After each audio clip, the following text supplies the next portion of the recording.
तो hello dear student, एक बार फिर से आपका स्वागत है हमारे यूट्यूब चैनल टीएसवी कोटा में। तो आज हम हैं गरिमा मैम के साथ और लोकित हॉस्टल में। तो मैम से कुछ डिस्कस करते हैं बच्चों के बिहेवियर के बारे में, बच्चे कैसे रहते हैं हॉस्टल में और क्या क्या चीज़ें फैसिलिटीज़ इनके साइड से प्रोवाइड होती है उनके बारे में।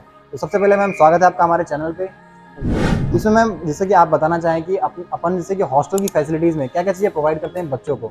आपका जैसे बॉयज़ हॉस्टल भी है, गर्ल्स हॉस्टल भी है, तो दोनों को आप थोड़ा सेपरेट करके बताना चाहोगे। जी, फैसिलिटीज तो अपन सेम ही देते हैं बॉयज और गर्ल्स दोनों में, बिकॉज काफी पुराना हॉस्टल है, 2011 से हम इसको चला रहे हैं। बच्चों को हम food, laundry, cleaning, overall administration, security, सारे एक कंप्लीट पैकेज है। सारे रूम्स एयर कंडीशन होते हैं, अटैच टॉयलेट्स होते हैं, सब में फुली फर्निश्ड रूम्स देते हैं। इसके अलावा 4 मील्स हम लोग देते हैं बच्चों को, breakfast, lunch, high tea, dinner, morning milk, night milk, fruits. उनका ओवरऑल नरिशमेंट का, फूड का पूरा ध्यान रखा जाता है। बच्चे को किसी भी चीज के लिए बाहर जाने की आवश्यकता नहीं है। इन कैंपस ही लॉन्ड्री वाला भी आता है, बच्चे के कपड़े धो के प्रेस करके देके जाता है। इसके अलावा सिक्योरिटी के लिए डे नाइट वार्डन्स 24 आवर्स है। हमारी 10 से 12 लोगों की अपनी मैनेजमेंट टीम है। इसके अलावा सिक्योरिटी के हमारे 4-5 लोग अलग हैं। फूड हमारा पूरा इन कैंपस बनता है, हम कुछ भी चीज आउटसोर्स नहीं करवाते हैं। हमारा सारा फूड हमारे कैंपस में ही बनता है, बच्चों को सारा गर्म ताजा खाना दिया जाता है। जैसे कि अपन हम सेपरेट करें बॉयज को और गर्ल्स को, तो इनके जो एक तरीके से मैनेजमेंट में तो क्या क्या चीज आप अलग करते हैं मैनेजमेंट में, और बच्चों का जो बिहेवियर होता है बॉयज का और गर्ल्स का, इसको आप थोड़ा सेपरेट करना चाहो तो। बिहेवियर में देखिए, बच्चे बॉयज थोड़े से अग्रेसिव होते हैं, थोड़ा सा उस चीज को ध्यान रखा जाता है। और गर्ल्स बहुत पर्टिकुलर है क्लीनलीनेस को देखे, छोटी छोटी चीजों को लेकर लड़कियां थोड़ी टची होती हैं। तो गर्ल्स के केस में हमको मेंटेनेंस और ओवरऑल एक कॉर्डियल एटमॉस्फेयर बनाना है। इनके लिए हम टाइम टू टाइम सेलिब्रेशंस करना है, डांसिंग है, ये बहुत जरूरी है। बच्चे तो पूजा से बहुत अट्रैक्ट होती है, तो बच्चों के लिए हमने एक शिव जी का मंदिर स्थापित किया है जहाँ बच्चे रोज 1 लोटा जल चढ़ा सके, एक आध्यात्मिक माहौल दे सके, ताकि किसी भी प्रकार की नेगेटिविटी हो ना, उससे बच्चा फाइट कर सके।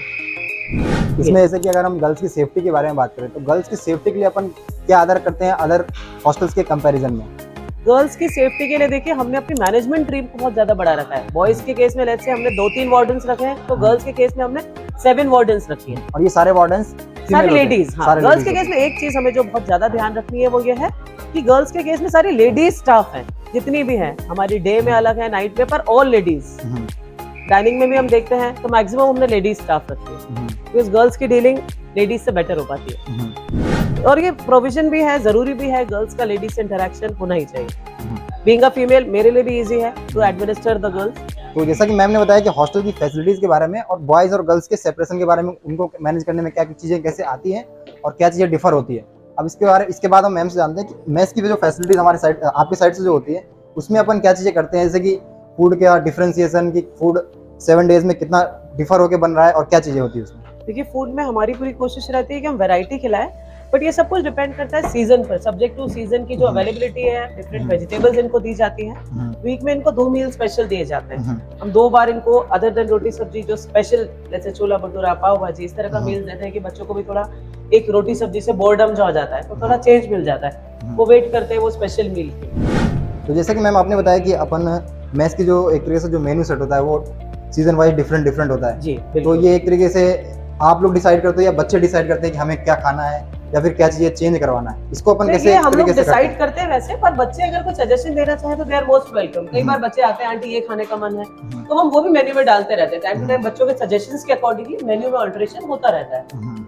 मेन्यू हम बच्चों के अनुसार भी चेंज करते हैं कई बार। जैसे कि अगर हम बात करें, कई बच्चे बीच में बीमार हो जाते हैं, तो उसके लिए अपन फूड मेन्यू में कुछ चेंजेस करते हैं या फिर कुछ उनको एक्स्ट्रा प्रोवाइड करते हैं। बिल्कुल एक्स्ट्रा उनके लिए, बच्चों की जो पसंद हो, लेट्स से खिचड़ी, दलिया, प्लेन दाल चावल, बच्चा जो खाना चाहता है उसके लिए अलग से बनता है। बीमार बच्चों का एक रजिस्टर अलग मेंटेन होता है, जहाँ पर एवरीडे हम रिकॉर्ड मेंटेन करते हैं। अगर कोई बच्चा बीमार है तो टाइम टू टाइम उसके रूम में मील्स पहुंचा है कि नहीं है, ये भी मेक श्योर कि बच्चे के पास टाइम टू टाइम खाना जाना चाहिए, अगर वो डाइनिंग हॉल में आने में अनेबल है तो जैसा कि हमने मैम से जाना हॉस्टल की फैसिलिटीज के बारे में और मेस की फैसिलिटीज के बारे में, अब हम मैम जानते हैं कि इसके अलावा हम क्या प्रोवाइड करते हैं एक तरीके से। जैसे कि बच्चा अगर कोई मेंटल स्ट्रेस में है, कोई फिजिकल स्ट्रेस में है, इसके लिए अपन कुछ एक्स्ट्रा। देखिए, हमने इसी साल एक मूवी थिएटर बच्चों के लिए, छोटा सा एक मूवी थिएटर यहाँ पर बनाया है। 55 से 60 बच्चे बैठकर उसमें मूवी देख सकते हैं।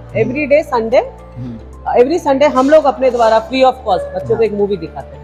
ये एक हमने एंटरटेनमेंट के लिए रखा है। इसके अलावा बच्चों के लिए इंडोर गेम्स की सुविधा है, टीटी, कैरम, चेस कैंपस में खेल सकते हैं। बच्चों के लिए कैंपस में ही टेबल चेयर्स लगा रखी है, ताकि एक्स्ट्रा टाइम पर अगर बच्चे नीचे आकर कैंपस में पढ़ना चाहें तो वो भी पढ़ सकते हैं। हमने बच्चों के लिए टेरेस में भी प्रॉपर बाउंड्री करके बच्चों के लिए टेबल चेयर्स टेरेस पे भी लगाई हुई है, बच्चों का मन हो तो कभी ऊपर जाए कभी नीचे आए, जैसे भी बच्चे चाहे। तो अभी हमने मैम से जाना हॉस्टल की फैसिलिटीज़ के बारे में, उसके बाद मेस की फैसिलिटीज़ के बारे में, मेंटल हेल्थ के बारे में और बच्चों के एक तरीके से फिजिकल हेल्थ के बारे में वो क्या चीज़ें प्रोवाइड करते हैं हम। अब हम मैम जानते हैं यहाँ एक तरीके से स्टूडेंट के एक्सपीरियंस के बारे में, मैम ने कैसा एक्सपीरियंस किया और बच्चे यहाँ से जो निकल करके जाते हैं एक तरीके से जी जी उनके साथ आपका कैसा एंगेजमेंट रहता है और कैसा कनेक्शन रहता है। जी, वो बहुत ही अच्छा सवाल किया आपने। बहुत मजा आती है हमारे जो बच्चे यहाँ से पास आउट होकर गए, कई बार क्योंकि जब रिजल्ट आता है तब हम थोड़े बिजी होते हैं अपने एडमिशन सीजन में, पर वो बच्चे जब 2-3 साल बाद अपने छोटे भाई बहनों को लेकर आते हैं तो बड़ा मजा आता है उनसे उनका एक्सपीरियंस सुनने में, क्योंकि जब बच्चा जाता है तब उतना प्रॉपर हमें फीडबैक नहीं दे पाता है। जब वो सिलेक्ट होता है उसके बाद अपने छोटे भाई बहनों को लाता है तब वो बताता है कि कोटा में जो मजा उसने किया है, जो उसको हार्डवर्क करने की यहाँ जो आदत पड़ी है, उसी वजह से वो बहुत सफल रहा और इसी वजह से वो अपने छोटे भाई बहनों को भी हमारे पास लेकर आता है, वही वाला गाइडेंस देने के लिए जो उसे कोटा में मिला। जैसा कि आपने बताया कि यहाँ से जो बच्चे निकल कर जाते हैं वापस आते हैं तो बोलते हैं कि मैं सफल रहा, ये वो रहा, है ना। इसमें एक तरीके से ऐसा है कि आप बच्चा यहाँ से जाता है तो आईटी उसका वो आईटी में गया हो, किसी मेडिकल एमबीबीएस कॉलेज में गया हो, पर अगर इसके अलावा बात करें कि कोटा से कोई बच्चा अनसक्सेसफुल हो गया, सो कॉल्ड मतलब बात करें अगर जैसे यहाँ पे बच्चे तैयारी करते हैं आईटी और नीट की, अगर इसमें सक्सेसफुल नहीं हुआ है तो वो अगर बाद में कहीं सक्सेसफुल हुआ है तो ऐसा कोई बच्चा है अपने पास? ये भी बहुत बढ़िया सवाल है। 2011 में हमारे पास विवेक तिवारी नाम का एक बच्चा था जो आईआईटी तैयार करने आया था। अनफॉर्चुनेटली उसका आईआईटी में नहीं हो पाया, फिर उसे एक नॉर्मल इंजीनियरिंग कॉलेज में एडमिशन लेना पड़ा। वो उसने अपना इंजीनियरिंग किया, उसका जॉब भी लग गया। सडनली उसने 9 साल बाद दोबारा हमें कांटेक्ट किया कि आंटी मैं यूपीएससी की तैयारी कर रहा हूँ और मैं आईआईटी में नहीं हो पाया तो क्या मैं कोटा आ सकता हूँ, रह सकता हूँ। तो मैंने इसे डेफिनेटली वेलकम किया। 1.5 साल वो यहाँ रहा, फिर वो अल्टीमेटली यूपीएससी में सिलेक्ट हुआ। आईपीएस 164 रैंक आया उसका और आज वो बहुत ही सफल है। ट्रेनिंग सेशन पूरा हो चुका है and he must be SP somewhere. इससे मतलब एक तरीके से एग्जांपल सेट होता है कोटा का कि यहाँ से ऐसा नहीं है कि यहाँ पे आप आए हो तो एक तरीके से आप आईआईटी किसी आईआईटी बॉम्बे में जाओगे, आईआईटी दिल्ली जाओगे या फिर किसी आईआईटी में जाओगे, इसके अलावा आप किसी एमबीबीएस कॉलेज में जाओगे। एक तरीके से यहाँ पे माहौल सेट होता है कि आप यहाँ पे आओगे तो मेहनत करना सीख गए। डेफिनेटली जो हार्ड वर्क की प्रैक्टिस कोटा में कराई जाती है, एक पत्थर को जो तराशा जाता है, ये तराशने की जो कोटा की क्वालिटी है ये डेफिनेटली बच्चे को हेल्प करती है और बच्चे इसके लिए बहुत पॉजिटिव फीडबैक देते हैं हमें, वेदर वो सक्सेस होते हैं या नहीं होते हैं। और हार्ड वर्क की आदत डेफिनेटली पेस। तो अभी हमने मैम से कंप्लीट बातचीत की कि यहाँ पे हॉस्टल की फैसिलिटीज क्या होती है, मेस की facilities, mental health, physical health और बच्चों का एक्सपीरियंस ओवरऑल यहाँ का, उसके बाद फ्यूचर में बच्चे कहीं जाते हैं वहाँ का एक्सपीरियंस और वहाँ का कनेक्शन कैसा रहता है मैम के साथ। इसके बाद हम मैम लास्ट में जानना चाहेंगे, जैसे कि मैं अभी हॉस्टल में आपके एंटर करा था तो सर के एक फोटो लगा हुआ था, वो एक्चुअली लिखा हुआ था बिट्स पिलानी से है वो। जी जी जी, मेरे फादर इन लॉ इस हॉस्टल के फाउंडर है। बेसिकली इस हॉस्टल को स्टार्ट करने की इंस्पिरेशन उन्होंने मुझे दी थी और वो खुद बिट्स पिलानी से पढ़े हुए हैं। अपने टाइम पे वो इंजीनियरिंग नहीं कर पाए तो उन्होंने बिट्स पिलानी से बी फार्मा किया था, तो वही इस हॉस्टल के इंस्पिरेशन है। और उनका शुरू से यही की ऑब्जेक्ट रहा है कि इस गुडविल को मेंटेन करना है और इतनी बढ़िया सुविधाएं फैसिलिटी बच्चों को देनी है, ऐसा इंफ्रास्ट्रक्चर बच्चों को देना है कि मैक्सिमम बच्चा जो हमारे पास लोकहित रेसिडेंसी में आता है वो सेलेक्ट ही हो। और ये मेरा अपना पास्ट अनुभव है कि हमारे आने वाला बच्चा 70 से 80% बच्चा सेलेक्ट होता है। मतलब मैं खुद अपने सामने 1000 से ऊपर बच्चे यहाँ से सेलेक्ट होते हुए देख चुकी हूँ। जब डेटाबेस हम व्हेन आई रिव्यू बैक तो बड़ा मजा आता है। हर साल जब इतने बच्चे सेलेक्ट होते हैं उनको पॉजिटिव रिजल्ट देख के बड़ा आनंद आता है और इसीलिए हर बार हम अपनी फैसिलिटीज को और बढ़ा ही रहे हैं। कम करने का हमने कभी सोचा ही नहीं है, इसमें और इंक्रीमेंट है। एवरी ईयर हम अपने कैंपस में कुछ एड ऑन करते हैं। इस साल हमने अपना मूवी थिएटर एड ऑन किया है, नेक्स्ट ईयर देखते हैं कुछ और नया डालेंगे इस कैंपस में। तो मैम से बात करके काफी अच्छा लगा। ये जितना कनेक्शंस में बच्चों के साथ रहते हैं और ओवरऑल जो फैसिलिटीज की बात करें वो भी काफी ज्यादा डे बाय डे इंप्रूव कर रही है मैम, तो काफी देख करके अच्छा लगा।